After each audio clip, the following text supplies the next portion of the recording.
Podológica, ¿verdad? La semiología podológica es una materia, es una disciplina que nosotros como podólogos, como futuros podólogos, debemos manejar. ¿Por qué?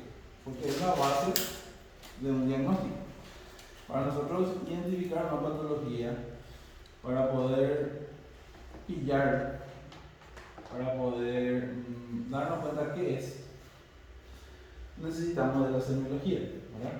Porque la semiología es el estudio de los signos y de los síntomas, ¿verdad? Signos y síntomas de que el paciente refiere, o que el paciente muestra, y que el profesional de salud identifica, agrupa según sus conocimientos y llega a un diagnóstico, ¿verdad? Básicamente es eso.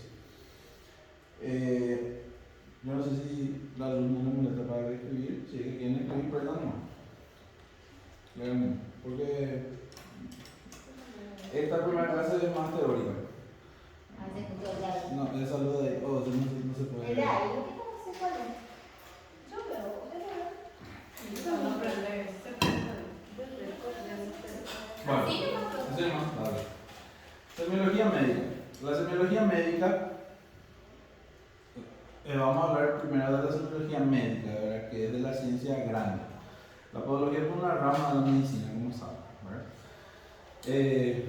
La semiología médica y la semiología podológica son lo mismo, solo que enfocado a una sola parte del cuerpo. Y la semiología médica ya es en general, ¿verdad? Esa es la única diferencia.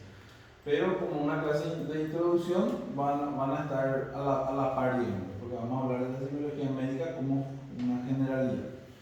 La semiología, entonces, del griego semeion, que significa signos, ¿verdad? Signos o síntomas, y logos significa discurso o ciencia, ¿verdad? Es la ciencia que estudia los signos y síntomas de las enfermedades. La definición es una rama de la medicina que estudia los síntomas y signos o la sintomatología que presenta el paciente con una determinada enfermedad. Digamos, ustedes todavía no dieron patología, ¿verdad? La patología sería la ciencia que estudia la enfermedad, ¿verdad? Las enfermedades en sí. Y la semiología, la ciencia que estudia los signos y los síntomas de dichas enfermedades. Entonces, son disciplinas que vamos a ir dando. En el programa de podología hay patología general y patología podológica. Creo que van a dar en segundo año, creo. No sé bien cómo es la malla curricular de acá. Todavía, ¿verdad? Bueno, como definición, tenemos que saber qué es un signo y qué es un síntoma, ¿verdad? Y cómo diferenciar eso. Un síntoma sería una percepción subjetiva. ¿Qué significa que es subjetivo? Que no es algo que podamos tocar, ver o sentir, ¿verdad? Es algo subjetivo, es algo que, por ejemplo, un paciente me dice, me duele mi dedo, ¿verdad? Es algo que solo lo advierten las personas afectadas, ¿verdad? O sea, es algo que el profesional no puede medir. Si viene un paciente y me dice, me duele mi dedo gordo, ¿verdad? Entonces vamos a mirar y probablemente sea una uña encarnada, ¿verdad? Probablemente. No sabemos hasta inspeccionar, hasta tocar, ¿verdad? Aunque algunas uñas encarnadas son evidentes, ¿verdad? Porque es conocido ya su semiología, por decirlo así, ¿verdad? Entonces, el síntoma es subjetivo, es lo que el paciente nos refiere, ¿verdad? Me pica mi pierna, ¿verdad? Ese es un síntoma. Y el signo es una manifestación clínica objetiva. O sea, es lo que nosotros como profesionales podemos ver, sentir, tocar, ¿verdad? Eso es el signo. Ejemplo, por ejemplo, una ictericia. La ictericia es la coloración amarillenta de la piel, ¿verdad? Entonces nosotros vemos que el paciente está amarillo, ¿verdad? Y sospechamos que tiene un problema hepático, un problema de hígado, un problema de vías biliares, ¿verdad? Tumefacción en las rodillas, por ejemplo, un paciente se lesionó la rodilla jugando un partido y en su rodilla sigue hinchada, ¿verdad? Eso es algo que nosotros podemos ver. Podemos ver, entonces eso es un signo. Entonces, básicamente, lo que quiero que aprendan es diferenciar el signo y síntoma, ¿verdad? Síntoma es una percepción subjetiva. Subjetiva es algo que solo el paciente puede sentir y él nos cuenta, ¿verdad? Me duele acá, me pica acá, algo así, ¿verdad? Y el signo es lo que nosotros vemos. ¿Se entiende ahí la diferencia? Sí. Es decir, los signos pueden ser observados por otras personas y también a veces por el mismo paciente, ¿verdad? En cambio, los síntomas solamente el paciente puede decir, ¿verdad? Puede decir que le duele, que se siente mal, que tiene taquicardia, todo eso son síntomas. Manifestaciones que el médico o el profesional no las percibe o le es difícil comprobar, ¿verdad? Entonces esa es la diferencia. Algunos fenómenos, como por ejemplo fiebre, tos, etc., son síntomas y signos al mismo tiempo, ¿verdad? Porque la fiebre, el paciente siente que tiene fiebre, ¿verdad? Pero nosotros al tocarle ya sentimos también que tiene fiebre. Entonces es un signo y un síntoma a la vez, ¿verdad? A eso se refiere. La tos también. El paciente tose, nosotros escuchamos que tose. La parte de la semiología. La semiogénesis y la semiotecnia, ¿verdad? Son palabras que nosotros no vamos a usar tanto, ¿verdad? Pero como introducción a la ciencia, a la semiología, es importante conocer. La semiogénesis se preocupa en explicar el origen o los mecanismos que producen o generan los signos y síntomas. Se halla estrechamente ligada a la fisiopatología, ¿verdad? Por eso lo ideal es poder desarrollar primero patología, ¿verdad? Y después dar semiología. ¿Por qué? Porque tenemos que conocer primero la enfermedad para después conocer los signos y síntomas, ¿verdad? Pero no se preocupen por eso, que a lo largo de la materia vamos a ir hablando también obviamente de las enfermedades y sus signos y sus síntomas, ¿verdad? Las enfermedades que afectan al miembro inferior, vamos a centrarnos con eso. Miembro inferior y pie, ¿verdad? Bien. La semiogénesis entonces se preocupa en explicar el origen o los mecanismos que producen los signos y síntomas, o sea, describir la enfermedad. La fisiopatología es una materia que explica qué es lo que pasa dentro del cuerpo durante una enfermedad, ¿verdad? Por ejemplo, vuelvo a dar un ejemplo común, que es la onicocriptosis, la uña carnal. ¿Qué es lo que hace que la uña se clave a la carne, ¿verdad? ¿Qué es lo que hace que ese dedo tenga pus? ¿Qué tipo de bacterias son los que entran ahí, ¿verdad? Todo eso estudia la fisiopatología. Entonces, pero eso vamos a desarrollar también nosotros. No vamos a dar esta materia, ¿verdad? Pero conmigo vamos a desarrollar todas esas cosas para entender, ¿verdad? No podemos hablar solamente de signos y síntomas y no hablar de la enfermedad en sí, ¿no? Entonces, sí o sí vamos a dar, por más que no tengamos esta materia, yo le voy cuando hablemos de cada tipo semiológico, vamos a hablar de las enfermedades que lo producen. La semiotecnia se ocupa de las técnicas, métodos y procedimientos que son efectuados en forma ordenada y sistemática, que nos permite obtener signos y síntomas que presenta el paciente. Se dice que la semiología es el arte de la medicina, en el sentido de que sin semiología no hay medicina, o sea, es lo que le hace funcional a la medicina, ¿verdad? Al profesional de salud, sea cual fuere su especialidad, ¿verdad? Un kinesiólogo tiene también esta materia, un enfermero también tiene esta materia. Todas las ciencias de la salud usan la semiología. ¿Por qué? Porque es la base para hacer el diagnóstico. El proceso sanitario tiene 3 fases, ¿verdad? Prevención, diagnóstico y tratamiento. Esas son las 3 fases de todo el proceso sanitario, sea cual fuere la especialidad de la salud en la que la persona está. Siempre se estudia la prevención de las enfermedades. Una vez que haya ya una enfermedad, se estudia cómo darse cuenta de esa enfermedad, cómo diagnosticar de forma correcta, y una vez que diagnostiquemos, cómo tratar de forma correcta, ¿verdad? Esas son las 3 cosas que todo profesional sanitario, independientemente de la carrera, debe hacer. Definiciones importantes. Síndrome. Seguro que ya escucharon esa palabra, ¿verdad? Síndrome. El síndrome es un complejo sintomático, o sea, es el conjunto de síntomas y signos que existen en un mismo momento, originados en un mismo sistema orgánico o aparato, que no definen necesariamente una entidad nosológica. Nosológica significa que no definen específicamente una enfermedad. Por ejemplo, síndrome respiratorio, síndrome digestivo, síndrome neurológico, ¿verdad? Por ejemplo, el síndrome digestivo está compuesto por diarrea, náuseas, vómitos, etcétera, etcétera. Eso sería un síndrome digestivo, un conjunto de signos y síntomas. Pero eso, que una persona tenga náuseas, diarrea y vómitos, nosotros con solo esa información no podemos saber que tiene, por ejemplo, una gastritis. O sea, son inespecíficos esos síntomas. No por tener diarrea, náuseas y vómitos, nosotros ya vamos a saber cuál es el diagnóstico, porque pueden ser muchos diagnósticos. ¿Verdad? Puede ser gastritis, puede ser enterocolitis, puede ser una úlcera gástrica, muchas cosas puede ser. ¿Verdad? Entonces, a eso nos referimos con síndrome. Síndrome respiratorio, síndrome digestivo, síndrome neurológico. ¿Verdad? El respiratorio, por ejemplo, una persona que tiene tos y otras cosas, ¿qué puede ser?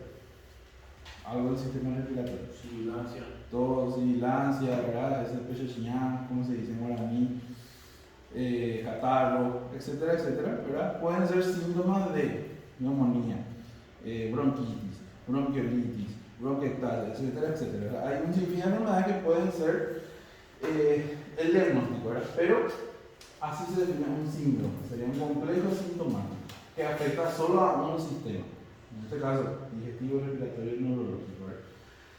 Cuadro clínico. El cuadro clínico nosotros vamos a usar mucho esta palabra porque al describir una enfermedad debemos saber su cuadro clínico, o sea, qué es lo que produce en el cuerpo. Es el conjunto de manifestaciones que caracterizan a una determinada enfermedad. Por ejemplo, el cuadro clínico de la neumonía, de la brucelosis, etcétera, etcétera. En nuestro caso podemos poner el cuadro clínico de la fascitis plantar, ¿verdad? Que es una enfermedad, es una inflamación de la fascia plantar de la planta del pie, ¿verdad? Que tiene sus síntomas, por ejemplo, dolor a la mañana, ¿verdad? Al levantarse de la cama el paciente siente una puntada en el talón, al comenzar su actividad, caminar, se le pasa, luego se sienta, 10 minutos, al pararse otra vez le vuelve a clavar, etcétera, etcétera. Todos esos son el cuadro clínico de una enfermedad. Signo patognomónico. ¿Qué significa signo patognomónico? Es aquel signo que se presenta en una determinada enfermedad y nunca en otra. O sea, es algo que es característico de una enfermedad. ¿No? Eso es patognomónico.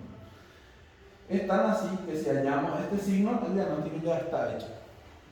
Ejemplo, la mancha de Koplik, por ejemplo. La mancha de Koplik en el sarampión. Esos son signos patognomónicos del sarampión. La mancha de Koplik serían unas manchas en la mucosa de la boca, ¿verdad? Y los pacientes que tienen sarampión, ¿verdad? Pero cuando se ve la mancha de Koplik, ya automáticamente ya se sabe que es sarampión. Eso significa patognomónico, ¿verdad? Es algo propio de una enfermedad nada más.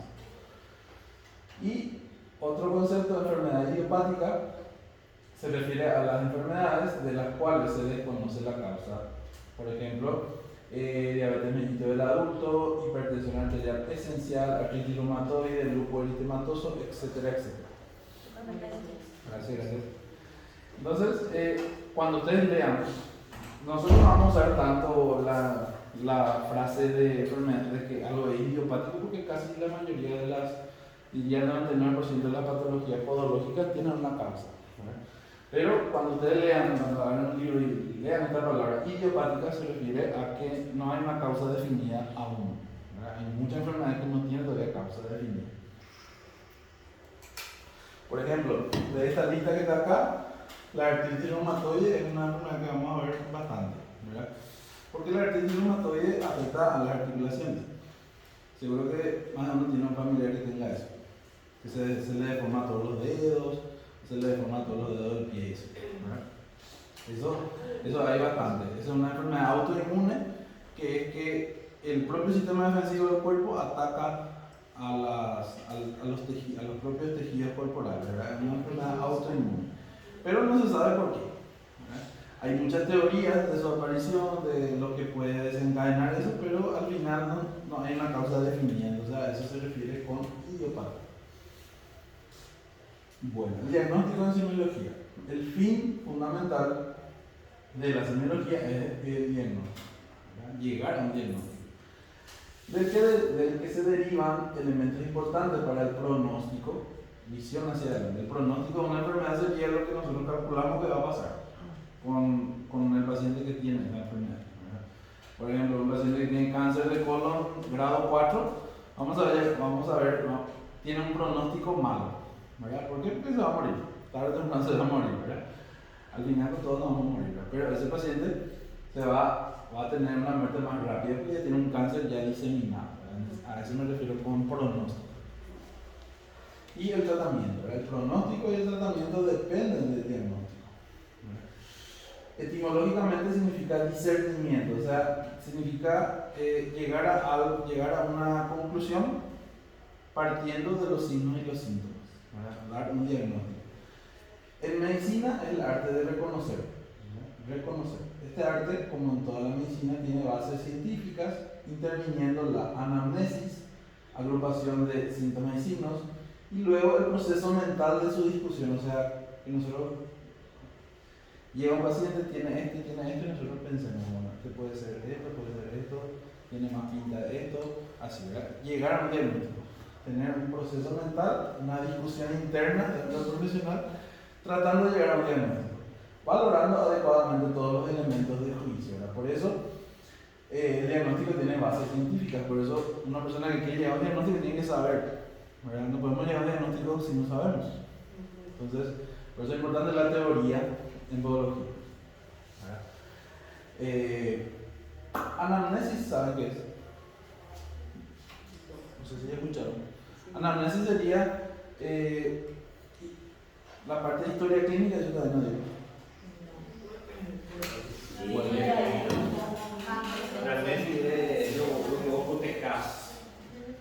Sí, la anamnesis básicamente es la recopilación de datos de un paciente, ¿verdad? La historia clínica, hacer su historia clínica, sus datos personales, sus datos familiares, sus antecedentes patológicos. Eso sería. La anamnesis es parte de la historia clínica, no es lo mismo, no es sinónimo, es parte. La historia clínica es lo grande y se divide en anamnesis, examen físico, interrogatorio, ¿verdad? La anamnesis sería más o menos como el interrogatorio, ¿verdad? El proceso de pregunta y respuesta que le hacemos a un paciente con el fin de llegar a esto, ¿verdad? Que es el fin de la semiología, llegar al diagnóstico. Inicialmente puede hacerse el diagnóstico de síndromes, luego hallar el cuadro clínico definitivo, ¿verdad? Se consideran 5 formas de diagnóstico que existen, ¿verdad?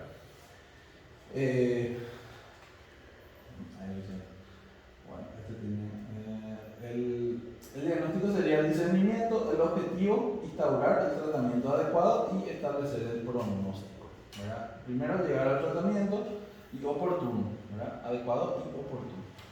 Y luego establecer el pronóstico, ¿verdad? Pronóstico de enfermedad, que es lo que más vamos a usar. Pronóstico de vida no creo que usemos tanto, ¿verdad? Porque las patologías podológicas generalmente no le matan al paciente, ¿verdad?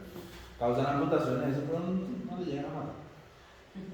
Pero tenemos que conocer, por ejemplo, nosotros trabajamos mucho con diabéticos, ¿verdad? La diabetes es una enfermedad bastante complicada. Y nosotros, por más que seamos podólogos, que nos centremos en el pie, tenemos que tener la capacidad de educar al paciente sobre su enfermedad. Por eso cuando empecemos a dar diabetes tenemos que dominar la enfermedad, saber cómo se trata, saber cómo se controla y poder, con el fin de poder educar al paciente. Tenemos que saber qué es lo que el paciente puede comer, qué es lo que no puede comer, inclusive. No somos nutricionistas, pero el conocimiento no ocupa espacio. Entonces hay mucha gente que va a acudir primero a nosotros. No se va a ir al nutricionista, no se va a ir al clínico, no se va a ir al diabético, ¿verdad? Entonces nosotros tenemos que tener una capacidad de educarle, ¿verdad? Por lo menos con lo básico de su enfermedad, para que pueda salir de la consulta con algunos conocimientos ya sobre su enfermedad y cómo cuidarse, ¿verdad? Además de todo lo que le vamos a indicar sobre sus pies, ¿verdad? Para que se cuide. Bueno, y estas son las 5 formas de diagnóstico. Diagnóstico positivo es el hallazgo mediante laboratorio, endoscopía, bacteriología, biopsia, o sea, con estudios auxiliares que proporcionan datos inequívocos e indiscutibles de la enfermedad causal. Este diagnóstico, lamentablemente, no siempre es posible. No siempre es posible porque hay bastantes limitaciones, ¿verdad? Por ejemplo, nosotros le pedimos al paciente una tomografía y el paciente es de escasos recursos. ¿Cómo va a hacerse una tomografía? Entonces, eso depende de muchos factores, ¿verdad? De la disponibilidad, de la posición económica del paciente, etcétera, etcétera. ¿Verdad? No es lo mismo atenderle a cada paciente que irse al Chaco a atenderle a unos indígenas, por ejemplo. ¿Verdad? No vamos a tener el mismo acceso a estudios diagnósticos, no vamos a tener acceso a hospitales, etcétera, etcétera. Mediante el laboratorio, nosotros como podólogos debemos saber interpretar los análisis, ¿verdad? Casi como un médico. Es complicado, ¿verdad? Pero con la práctica se logran esos conocimientos, ¿verdad? Tenemos que saber interpretar un hemograma, tenemos que saber interpretar un estudio de orina simple, una biopsia, etcétera, etcétera. Todo eso vamos a ir aprendiendo. Diagnóstico inductivo, que es el que analiza del síntoma al síndrome, de aquí a la patogenia y luego a la causa. Para eso se requiere que los signos y síntomas se agrupen de forma cronológica. O sea, nosotros para hacer un diagnóstico inductivo necesitamos que el paciente nos cuente, necesitamos fundamentalmente de la anamnesis, del interrogatorio del paciente con el profesional, que el paciente nos cuente desde que empezó su problema, cuáles son los síntomas y los signos que empezaron hasta que llegó a nosotros. Entonces, de esa forma podemos hacer un diagnóstico inductivo, o sea, debe ser cronológico. Diagnóstico intuitivo, eso se puede hacer solamente los médicos, es más orientado a medicina, ¿verdad? Clínico o semiólogo con mucha experiencia, memoria y buena capacidad de asociación de ideas. O sea, intuitivo es, por ejemplo, un médico con mucha experiencia, un profesional con mucha experiencia, nosotros también vamos a poder llegar a eso, ¿verdad? Con que un paciente nos diga, me duele acá en mi talón por las mañanas, ya vamos a saber que es una fascitis plantar, ¿verdad? Con tal de que nos diga un solo signo o un solo síntoma, ¿verdad? Eso es fruto de la experiencia hermano, ¿verdad? Con la experiencia se gana eso. Entonces nosotros intuimos, por eso es intuitivo. Intuimos ya que es eso. Diagnóstico por exclusión o descarte. Eso también suele pasar. Adelante. El diagnóstico por exclusión o descarte significa que cuando hay un diagnóstico un poco confuso, un poco complicado, vamos descartando diagnósticos, ¿verdad? Hasta que por descarte nos quedamos con uno, ¿verdad? A eso se refiere, ¿verdad? Consiste en revisar todos los posibles cuadros clínicos y hacer la diferenciación según la riqueza de manifestaciones. De acuerdo a ella se define el diagnóstico, o sea, por descarte, ¿verdad? Este no puede ser, este no, y el único que quedó, ese puede ser, ¿verdad? Es lo que hacen muchos los practicantes de medicina. Así es. Sí, ellas se reúnen, los residentes, ¿verdad? Entonces ellos se reúnen y tratan de llegar a un diagnóstico y su problemina, ¿verdad? Eso pasa mucho. ¿Ah? Empiezan a descartar. Sí, empiezan a descartar cosas. Diagnóstico terapéutico requiere para ello dar tratamiento ante una sospecha o probabilidad. Esto se convertirá en diagnóstico evidente ante la respuesta óptima al tratamiento. No es la mejor forma, pero se suele hacer, ¿verdad? Por ejemplo, nosotros ya le damos ya un tratamiento, le damos ya, qué sé yo, una crema o algo, un medicamento, ya le damos al paciente sin saber todavía exactamente qué es. Y después si ese tratamiento que le dimos funciona, ahí confirmamos el diagnóstico. O sea, se hace una inversión del proceso. Se le da primero el tratamiento y si funciona quiere decir que es el diagnóstico correcto. No, es lo indicado, ¿por qué? Porque puede fallar, podemos hacerle gastar el debate del paciente, podemos darle un medicamento que no le viene, puede ocasionar reacciones alérgicas, etcétera, etcétera, porque no es para ese cuadro. No es lo ideal. La forma de diagnóstico positivo, el diagnóstico se abrevia de X, ¿verdad? Es una abreviación que se puede usar, ¿verdad? De X. Así como tratamiento TTO, ¿verdad? TTO. Diagnóstico positivo es el diagnóstico final o definitivo. Se llega mediante procedimientos especiales o mediante la anatomía patológica. Anatomía patológica, ¿saben qué es? Va por sistemas y órganos. Morfología de la enfermedad. ¿Cómo? Morfología de la enfermedad. Sí, algo así. La anatomía patológica es la observación microscópica de cortes de determinados órganos con el fin de llegar a un diagnóstico. Por ejemplo, Una biopsia. eso es uno de los métodos para estudiar anatomopatológicamente algo es la biopsia. ¿Verdad? Nosotros vamos a ver varias lesiones que vamos a tener que hacer, tenemos que mandarle a hacer biopsia para llegar a un diagnóstico. Vamos a ver así por ejemplo, yo estoy en el hospital de clínicas, ahí estoy en Pueblo. Tenemos muchos pacientes y cada uno viene con un problema diferente, ¿verdad? Entonces, la vez pasada me llegó después le voy a mostrar la foto, me llegó un dedo, un quinto dedo de un señor que tenía como parecía una verruga, pero era bastante confuso, ¿verdad? Entonces, lo que nos queda ahí es mandar a anatomía patológica para saber mandar a hacer una biopsia, que esa biopsia se vaya al laboratorio, se ve qué tipo de células hay, qué es lo que está pasando ahí, y ahí nos manda un informe y ahí llegamos al diagnóstico. Parece como un tumor que le salía así y que crecía, ¿verdad? Que empezó con una hemorragia, después fue creciendo, el paciente no tenía ninguna patología de base, no era diabético, no era hipertensión, nada, estaba sano.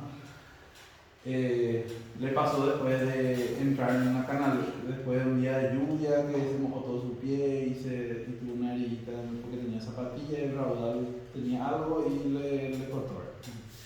Y ahí empezó todo su problema. Tenía una tumoración grande en el quinto dedo. Y eso le mandamos a anatomía patológica, salió que era un carcinoma. Se encanceró, así como se dice coloquialmente. Tuvo un cáncer, era carcinoma vasocelular saliendo de diagnóstico. Entonces el dedo, chao. O sea, se tuvo que amputar el dedo. Así era que tuvo el paciente. Y esas cosas son lo que, ese tipo de patologías son lo que requieren, sí o sí, una biopsia o un análisis de anatomía patológica para llegar a su diagnóstico, ¿verdad? Solamente mirando es muy confuso, no se puede ni siquiera inducir, ¿verdad? Hay algunas cosas que podemos creer que es una determinada patología, pero para confirmar debemos hacer una biopsia. Por ejemplo, en el pie existe, no sé si conocen el melanoma. El melanoma es un tipo de cáncer de piel. Es un cáncer de piel básicamente. Melanoma porque afecta a los melanocitos de la piel, que son un tipo de células. Yo ya vi bastante en el pie, son lesiones oscuras, de color negro, así, que no tienen bordes regulares, o sea que no es bien redondito así. Son todos irregulares, se infiltran debajo de la piel y tienen una cierta característica que nos hacen sospechar eso. Entonces yo veo eso y pienso, puede ser un melanoma, pero necesito que me confirme alguien. Y ahí mando una biopsia. O sea, el paciente se le hace un cortecito pequeño, se lleva al laboratorio y sale de diagnóstico. Ya tuve también un paciente con melanoma en el talón. O sea, tenía una mancha negra que el paciente no le dolía ni nada, pero hacía que la piel se abra y se solía infectar. ¿Verdad? Y confirmamos el melanoma por biopsia y ya se tuvo que amputar también.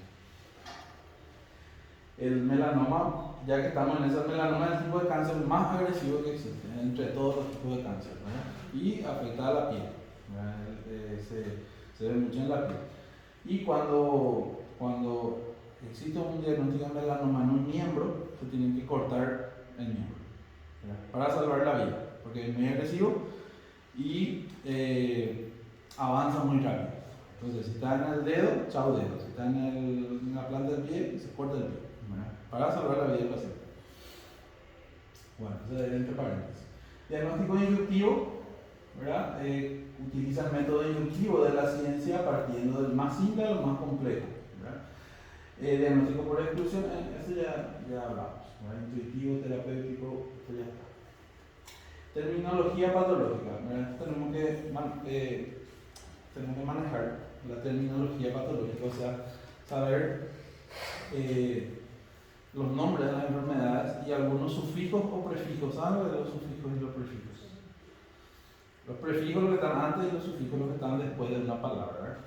Por ejemplo, itis. A ver, no se ven más bien, ¿verdad? Pero itis es la palabra. El sufijo itis, o sea, todo lo que termina en itis significa inflamación, ¿verdad? Por ejemplo, peritonitis, apendicitis, colecistitis. O sea, ahí, si se dan cuenta, hay muchas enfermedades que terminan en itis. Eso significa inflamación o infección. Oma significa tumor, ¿verdad? Por ejemplo, hipernefroma, que es un tumor renal, sarcoma, melanoma, ¿verdad? Todos son relacionados a cáncer, ¿verdad? Oma, todo lo que termina en oma. Ectasia significa dilatación, ¿verdad? Generalmente eso se usa en vasos sanguíneos y en bronquios, por ejemplo, bronquiectasia, que el bronquio del pulmón está muy abierto, dilatado. Nosotros vamos a usar mucho en biología con la atelectasia, que son las famosas arañitas, las arañitas en las piernas, ¿verdad? De las venas, ¿conocen eso? Las mujeres son más propensas a tener eso. Las famosas arañitas se llaman técnicamente, se me olvidó, no sé si dije. Telangiectasia se llama, ¿verdad? La arañita tiene su nombre técnico, telangiectasia, por ejemplo, ¿verdad? Cele significa herniación de algo. Por ejemplo, enterocele, que significa la hernia de una porción del intestino. Meningocele, que es una malformación congénita, la herniación de parte de las meninges. Todo lo que termina en cele significa que está herniado. La hernia significa una protrusión hacia afuera. Eso significa hernia. Rea significa flujo, por ejemplo, gonorrea. La gonorrea, por ejemplo, es una enfermedad de transmisión sexual, que se caracteriza por el flujo excesivo de material purulento por los genitales. Sale mucha pus, una bacteria que produce mucha pus. Algia también es una palabra, un sufijo que vamos a usar mucho, que significa dolor. Algia o odinia, ¿verdad? Principalmente se usa algia, ¿verdad? Gastralgia, por ejemplo. Gastralgia, dolor en el estómago. Nosotros en biología vamos a usar mucho artralgia, que es el dolor en las articulaciones. La chikungunya, por ejemplo, produce artralgia, ¿verdad? Así que le duele las manos, el tobillo, el pie, ¿verdad? A los pacientes. Talalgia vamos a usar también mucho en biología, que es el dolor en el talón. Entonces, todo lo que tiene algia significa dolor. Plejía significa parálisis. Ahí viene la hemiplegia, la cuadriplegia, la paraplegia, etcétera, etcétera. Lo que generalmente le pasa a los que sufrieron accidentes, se quedan en silla de ruedas, se quedan en coma, etcétera, etcétera. Entonces, eso significa plejía. Cuando escuchamos, por ejemplo, hemiplegia, significa que la mitad del cuerpo estaba paralizada. Hemi, el prefijo hemi significa la mitad. Oide significa semejanza, leucemoide, síndrome de leucemoide, o sea, un síndrome que tiene signos y síntomas parecidos al de la leucemia. Ismo significa parecido. Los prefijos, hay más sufijos que prefijos, ¿verdad? Los prefijos, los que están antes de la palabra, pseudo, que significa falso. Por ejemplo, pseudo-oclusión intestinal, pseudo-aneurisma, o sea, son enfermedades que se parecen a algo, pero al final no son. Pseudo. Peri significa alrededor, eso se llama usar mucho. Periartritis, por ejemplo. Alrededor de las articulaciones hay una inflamación, eso significa periartritis. Acá ya hay dos, acá hay un sufijo y un prefijo. Peri, un prefijo, y itis, un sufijo. Entonces, alrededor de la articulación significa peri. Para significa más allá, parafimosis. La fimosis es, por ejemplo, en los niños, varones, ¿verdad? O en los hombres adultos, que no se puede pelar del todo el pene. Eso significa fimosis, ¿verdad? Es una patología En los bebés es normal hasta cierta edad, ¿verdad? Luego se tiene que poder retraer completamente del prepucio, ¿verdad? Existen hombres adultos que no logran hacer eso y tienen que entrar en una cirugía, por ejemplo, para liberar eso, porque eso es fuente de infección. Entonces, esa es la terminología patológica que vamos a utilizar. Principalmente itis, luego raquia. La raquia no les comenté. Todo lo que termina en raquia significa pérdida de sangre. Por ejemplo, hemorragia, ¿verdad? Pero existen otras raquias en el cuerpo. Por ejemplo, rectorragia, ¿verdad? Que salga sangre por el recto. Hemoptisis, por ejemplo. Hemoptisis significa que la nariz, sangre por la nariz, entre otras cosas. Entonces, esos son términos que nos van a ayudar a tratar de conocer, primero a conocer la enfermedad y luego a llegar a un diagnóstico. Concepto de la enfermedad, síntoma, síndrome, diagnóstico y pronóstico. Acá ya hablamos de esto, que es el síntoma, es algo subjetivo, algo que siente el paciente, no el profesional. Y signo es algo que sí ve el profesional, lo que encuentra el profesional al verle o al inspeccionarle al paciente. La clasificación de los síntomas, ya está. Síntomas objetivos: tumoración, edema, matidez por derrame o soplo, por ejemplo, ¿verdad? Vamos a usar estos dos, que son los que más vamos a usar en podología: tumoración o edema. Tumoración significa que no generalmente que haya un tumor, sino que está hinchado y está más grande de lo normal. Eso significa tumoración, ¿verdad? Edema, ¿saben qué significa? Acumulación de líquido. Edema es la acumulación de líquido. Por ejemplo, vemos un pie así hinchado, ¿verdad? Hinchado, caliente, rojo, ¿verdad? Entonces, tenemos que llegar a un diagnóstico basándonos en esos síntomas, ¿verdad? El edema generalmente, al ser una acumulación de líquido, nosotros al presionar esa zona hinchada se queda la marca del dedo. Al presionar, soltamos y se queda la marca de nuestro dedo, un hoyito, ¿verdad? Hasta que después se vuelve a la normal. Eso se llama signo de Godet, ¿verdad? Cuando apretamos, cuando hay un edema, y eso se pone en la historia clínica, Godet positivo se pone, ¿verdad? Son los hallazgos que nosotros encontramos en la inspección del paciente. Síntomas subjetivos. Los síntomas subjetivos son las cosas que nosotros no vemos. Por ejemplo, dolor de cabeza, cefalea, mareos, esas cosas que nosotros no vemos. El paciente hermano nos cuenta. Cefalea, vértigo, hormigueo, ¿verdad? Siento hormigueo en las piernas, siento yehui. Los pacientes diabéticos nos dicen yehui pase, jacubo pase, la serotonina. Todas esas cosas nosotros tenemos que escuchar al paciente y ya calcular qué puede ser, ¿verdad? Por ejemplo, si el paciente es diabético, vamos a intuir, vamos a hacer un diagnóstico intuitivo. ¿Por qué? Porque esos síntomas son los síntomas de la neuropatía diabética, ¿verdad? La neuropatía diabética da esos síntomas, ese yehui, ese hormigueo, ¿verdad? Sin razón. De la nada, el paciente está acostado y siente que su pie está muy frío, o está muy caliente, o tiene hormigueo, parece que le recorren hormiguitos, ¿verdad? Entonces, esos son síntomas de una neuropatía diabética. Síndrome subjetivo y objetivo a la vez, ¿verdad? Disnea. La disnea es la dificultad respiratoria, ¿verdad? Entonces va a ser objetivo y subjetivo a la vez, ¿verdad? Nosotros no vamos a ver que el paciente se está esforzando para respirar, ¿verdad?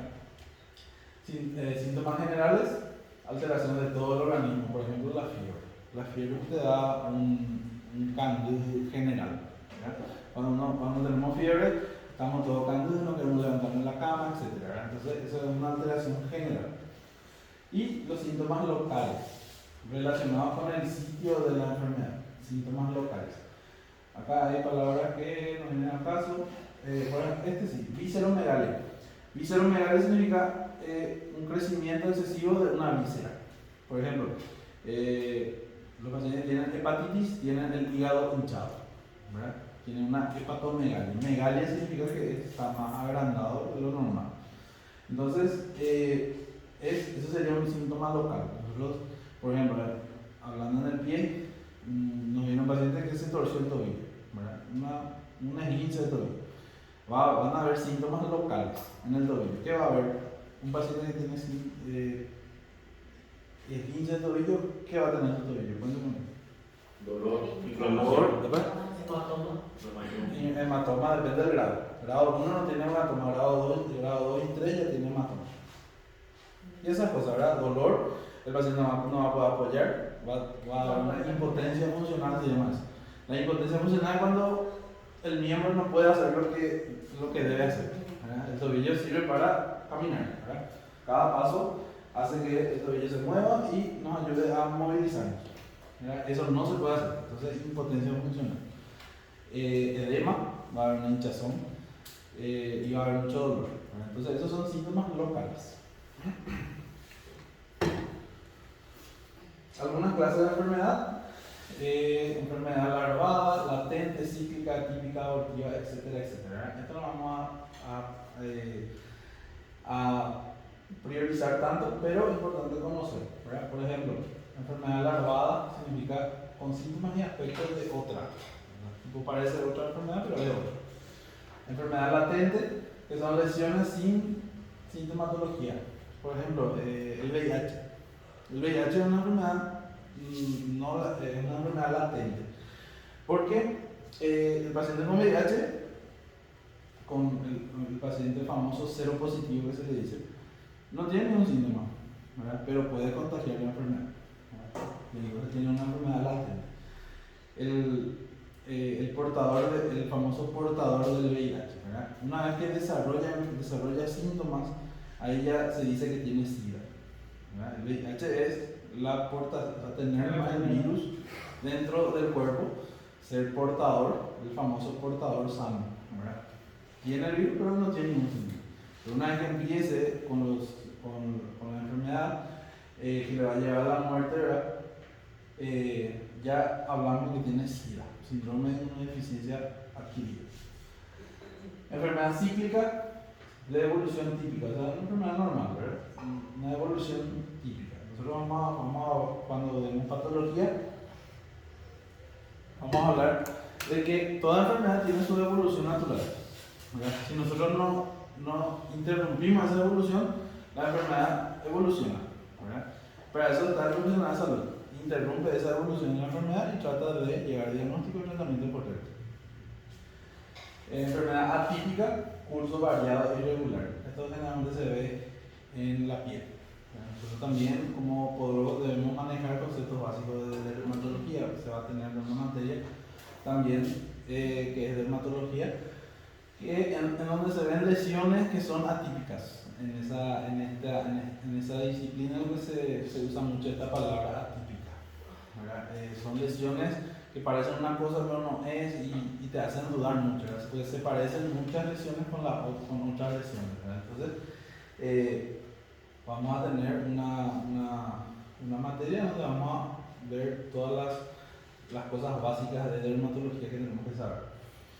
Y la enfermedad abortiva no se refiere al aborto, ¿verdad? Pero es que tiene poca intensidad o corta duración, ¿verdad? Que se aborta solo, digamos. Síntomas por su evolución, fluctuantes, intermitentes, etc. Fluctuantes, síntomas que a veces llegan a un pico, luego bajan, porque llegan a un pico y después bajan, ¿verdad? Síntomas fluctuantes.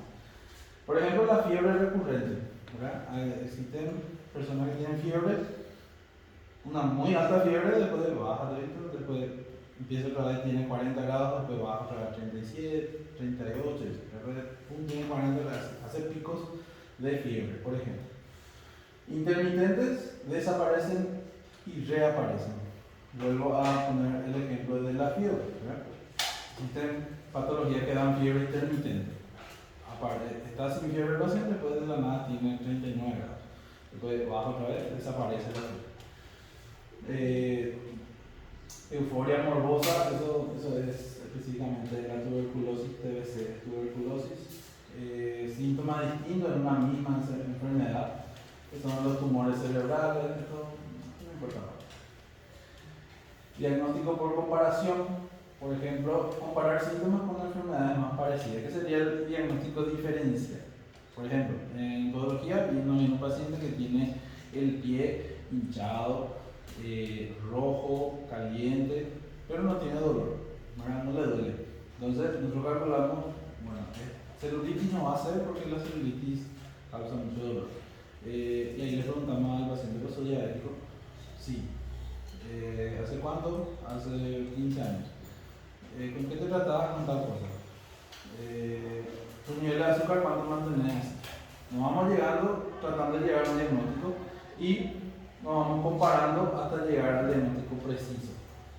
Diagnóstico por exclusión, examinar todas las enfermedades propias del órgano, excluyendo la que corresponde. Básicamente la exclusión significa, es como el por descarte, nos vamos descartando hasta quedarnos con uno. Diagnóstico por hipótesis o terapéutico, establecerlo de acuerdo a la evolución o al resultado del tratamiento. Eso significa, así como les comenté hace rato, en el caso de una duda se da una medicación y si eso funciona, acertamos el diagnóstico y si no, no acertamos y seguimos buscando. Así. Método de examen sería toda la inspección del paciente, tocarle, ver, observación, palpación, etc., más los estudios auxiliares que le podemos pedir, una radiografía, un hemograma, etc., etc. Diagnóstico de signo y síntoma, diagnóstico del síndrome. Permiso, me tocó. Hola. Camioneta blanca 519. Chapa 519.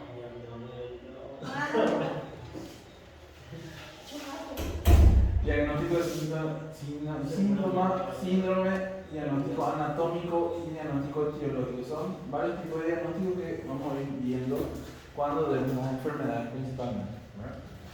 El pronóstico, para ir terminando.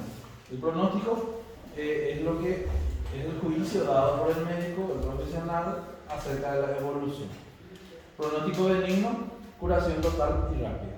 Algo benigno, algo, por ejemplo, una ñanganada tiene un pronóstico benigno, ¿verdad? Porque sacamos algo que está clavando de acuerdo al grado, ¿verdad? Le damos una crema antibiótica, una crema antiinflamatoria, con los cuidados respectivos, máximo a la una semana está curado, ¿verdad? Ese sería el pronóstico benigno.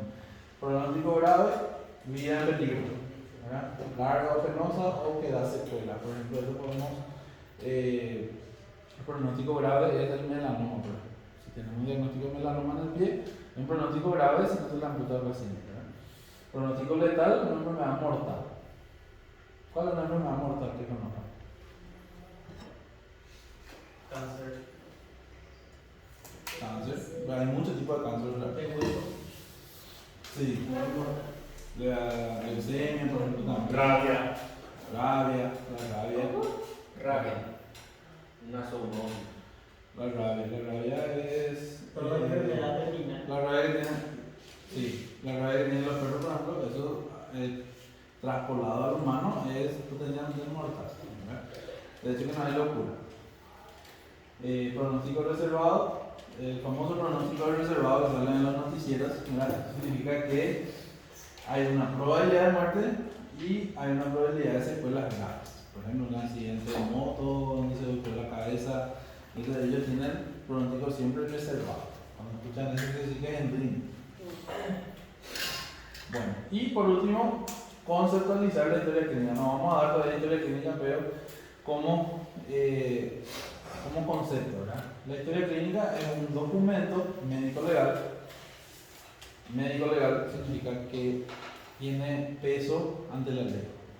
Por eso es importante, es una forma de que el profesional se cuide las espaldas, por decirlo así, ¿verdad? Es una forma de documentar así mismo. Así mismo, es una forma de documentar todo lo relacionado al paciente. Nos sirve a nosotros para hacer diagnóstico, hacer tratamiento, registrar, tener una historia del paciente por si después de 2 años viene otra vez y nosotros no nos acordamos más de él y tenemos su ficha, entonces vemos su ficha, que es lo que le tratamos, ¿verdad? Eso y es legal porque ante una, qué sé yo, le hacemos mal algo al paciente o no le hacemos mal pero el paciente es imposible y no demanda, ¿verdad? La historia clínica es lo que se pide en los juzgados, ¿verdad? Es lo que le respalda al profesional. El cuaderno. ¿Ah? El cuaderno también. donde está toda la rotación ya sea enfermero o médico. Sí, en caso de enfermería, la hoja de enfermería, ¿verdad? En caso de los personales del quirófano, la hoja de enfermería, la historia, todo. Así, cada profesional tiene un modelo de historia clínica que usa. ¿Verdad? Nosotros en podología vamos a usar un modelo básico, en donde vamos a tener todos los datos del paciente, los datos de su enfermedad, los datos de sus antecedentes, etcétera, etcétera, y el diagnóstico y tratamiento que llegamos. En donde se consignan todos los datos recogidos del paciente con orden y metodología. Nos permitirá un correcto diagnóstico, una adecuada evolución cronológica que va a ayudar en la terapéutica, que va a ayudar al tratamiento que le damos, y establecer un correcto pronóstico de la enfermedad y de vida del paciente, ¿verdad? Entonces, la historia clínica, según la siguiente clase, vamos a hablar de la historia clínica, de su parte, cómo se hace una historia clínica correcta y para poder llegar a un diagnóstico primero y a un correcto tratamiento. Y bueno, eso es todo por ahora. ¿Alguna consulta? ¿Cuándo te la ves?